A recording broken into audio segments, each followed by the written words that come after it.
Gikan sa pagkamakakasala, paingon sa pagkamatarong. Gikan sa kangit-ngit, paingon sa kahayag mo. Gikan sa kamatayon, paingon sa kinabuhing walay katapusan. Gikan sa pagkasaad, ikaw ang dalan sa kaluwasan. Sa akong pagkahugno, ikaw mitindog. Sa akong kahuyang grasya mo misalipod. Walay laing ngalan nga makaluwas. Ikaw ra Jesus, ikaw ra Gyud. Gikan sa kadena ako gibuhian. Gikan sa kasakit giayo mo ang kasing-kasing ko. Gikan sa kahadlok paingon sa paglaom. Sa gugma mo Ginoo, ako nahimong bago.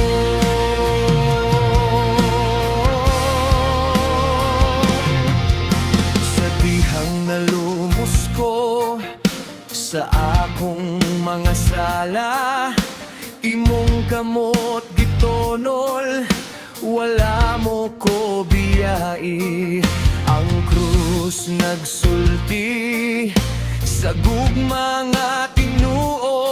Ang lubnganan walay gahom sa imong ngalan. Kaniadto naglakaw ko nga walay direksyon, naghunahuna nga lig-on ko. Apan sulod na ko guba og kapoy, gikan sa pagkamakakasala. Di ko kahibalo kung saon pagbangon, gikan sa kangit-ngit, hangtod na anad na ko sa kasakit. Apan midungol ka, wala ka mangutana kung takus ba ko. Wala ka mo pili kung limpyo ba ko. Imo kong gitawag anak, gikan sa kamatayon. Imo kong giatubang sa kinabuhi. Gikan sa pagkasag, imong gipakita ang dalan sa kaluwasan. Karon, dili na ako ang daan nga ako. Kaya nga akong kinabuhi, testimony na sa imong grasya. Busa dili na ko, ikaw unaw nga isang yawang imong ebanghelyo. Kay mo kini ang gahom sa kaluwasan o kinabuhing walay katapusan.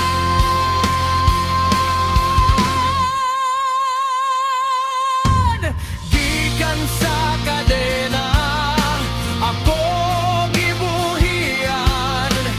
Gikan sa kasakit giayo mo ang kasing-kasing ko. Gikan sa kahadlok paingon sa paglaom. Sa gugma mo Ginoo, ako nahimiling. Dili na ko ang daan, kay ikaw nagpuyo ka na ko.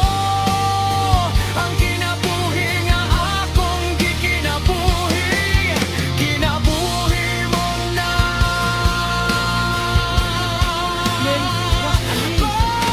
Misunderstanding and misanswers. Namangha sila sa kanyang dunong. Dahil Gikan accurate si Jesus. paingon sa imong gugma, sa imong kamatuon.